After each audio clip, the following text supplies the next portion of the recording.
moko liboso moto na kati imbwa na nsima nani azolanda nani pacho moluba silence d'or éloge de l'île tanga komba moto alingaka yepa yo ozali fungola bolingo papicho ezala maboko mayo Gérard Landou l'espoir de Chicago avansanga mabe banza sherike nalingaka yo natambola biso ibangana.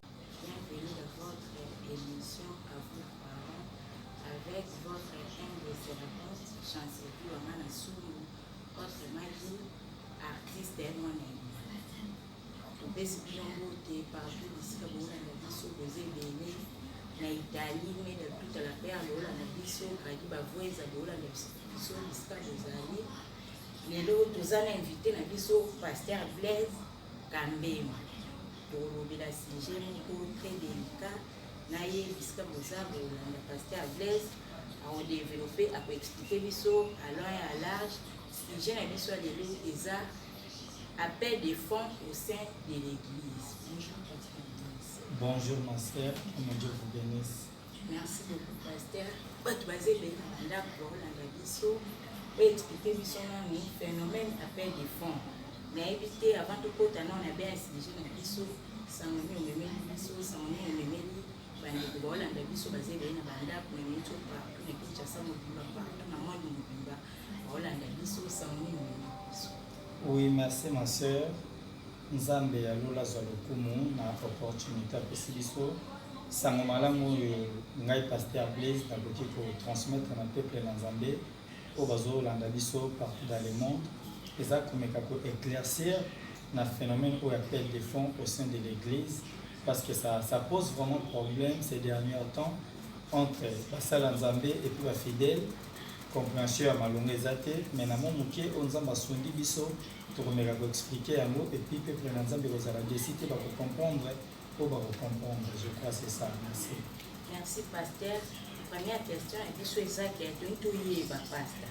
Est-ce que appel des fonds na Bible et pour maman appel des fonds na Bible ezali ou bien pasteur ka bango monde ba ye nango to ana posa to ye ba bato ba olanda biso bana posa ba ye ba phénomène appel des fonds qui les a recommandé na Bible.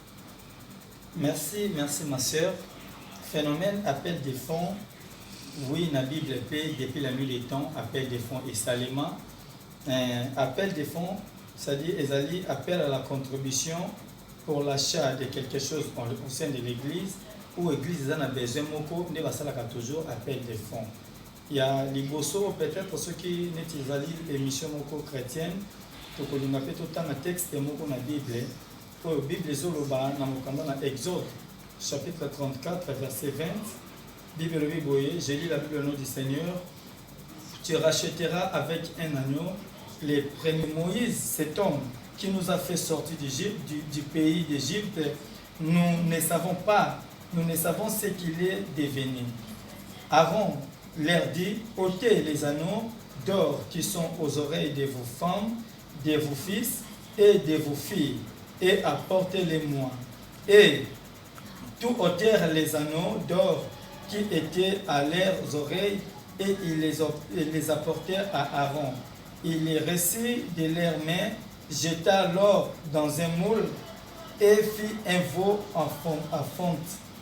Et ils dirent, Israël, voici ton Dieu qui t'a fait sortir du pays d'Égypte.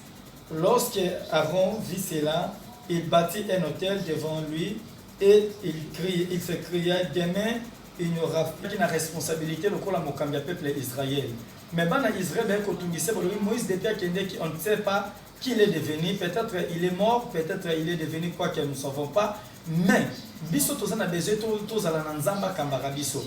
Oui, je suis le conducteur, le pasteur, mais besoin un peuple zalaki bazalana Nzambe au bazomona.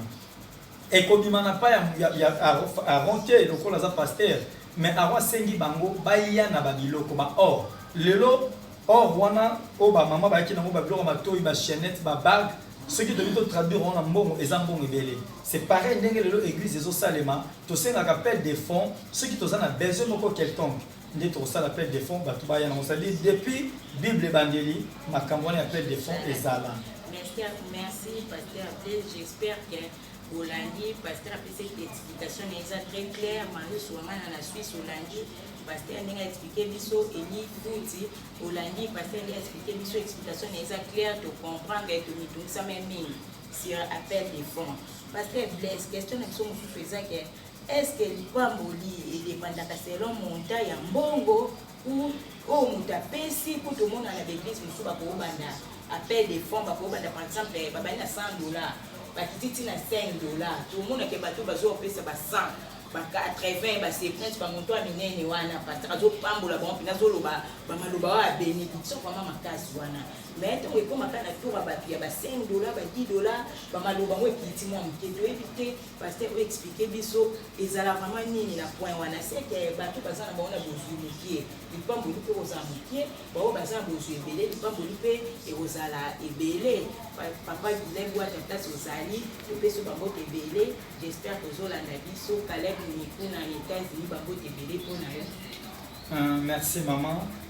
Question wana kolobaki est-ce que les pamboli zo dépendre na montagne mbongo moto a payé $100 azana bénédiction plus que moto a payé $1 là c'est faux.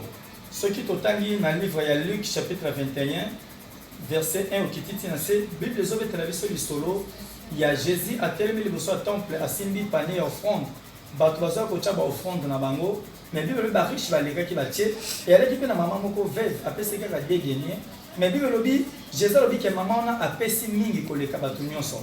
Na mituni pourquoi maman a pesi mingi? Parce que maman a pesi ki nyonso oyo azalaki na mokel nzamba benge ba kende kokutana aronda tikala ki na responsabilité lokola mokambi ya peuple Israël.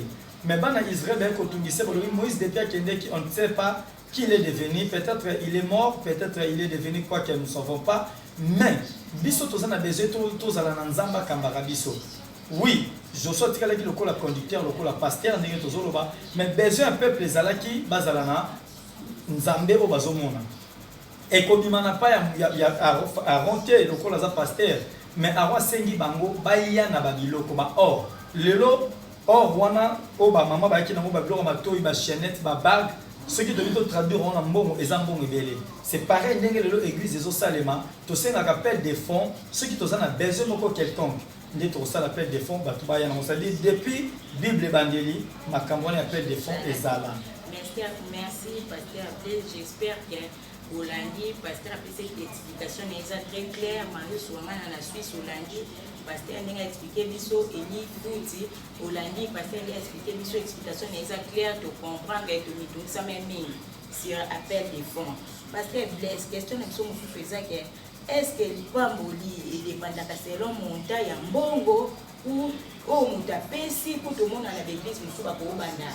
Appel des fonds, par exemple, il y a $100, il y a $5, tout le monde qui a fait ça, 100. Ba 80 ba 70 ba monto aminene wana pasteur zo pambola bon pina zo loba ba maloba wa bénédiction kwa mama kasi wana mais to ko makana to ba pia ba $5 ba $10 ba maloba mo kiti mo mketo éviter pasteur expliquer biso ezala vraiment nini na point wana c'est que ba to bazana ba ona bozunikie lipamboli pe ozamukie ba o bazana bozu ebele lipamboli pe ezala ebele papa Guilhem boit tata sozali pe so ba mbote ebele. J'espère que Zolanda biso Caleb Nikou na États-Unis bango ebele pona yo. Merci maman.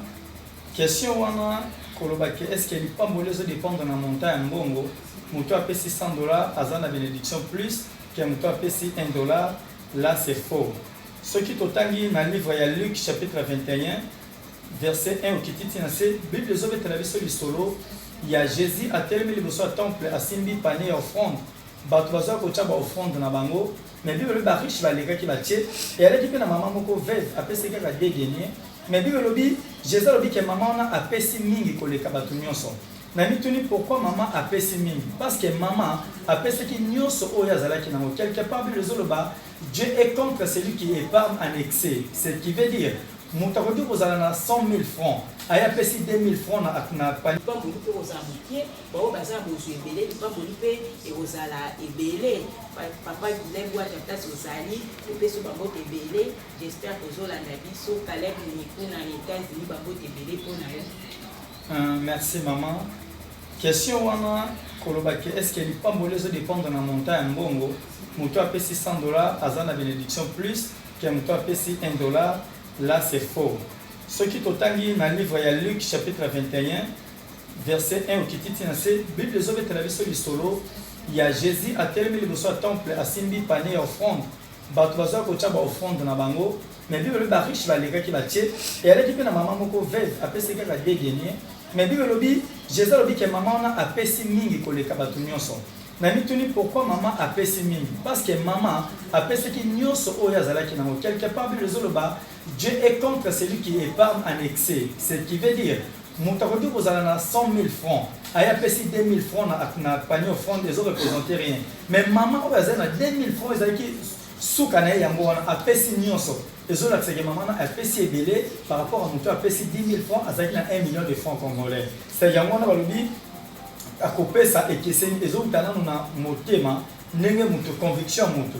To pesa ka offrande non ndenge ba $100 $200 non ezo dépendre na mutu ndenge azozula nzambe na ye ndenge azomona monene na nzambe et puis ce qui otangi na Galates chapitre 6 verset 7 à 9 faut comprendre que la Bible dit on ne se manque pas de Dieu ce que l'homme aura semé il le moissonnera ce qui veut dire ezako dépendre na montake na nini te mais na disponibilité motema mutu apesi offrande na temps nini na motema nini ben quelque part Bible ezoloba lisusu on vous mesurera dans la mesure dont vous vous mesurez. Naza sûr toujours se comprendre. Mutu oyo tokena kotoka mai, mutu ameni bidon ya 5 litres. Na mutu ameni bidon ya 25 litres, ba kozonga na mai ndenge moko te. Ceux qui ba pasteur lo ba opesi $100, les prières ezane mususu wana bazo sala erreur. Mutu apambolaka eza nzambe.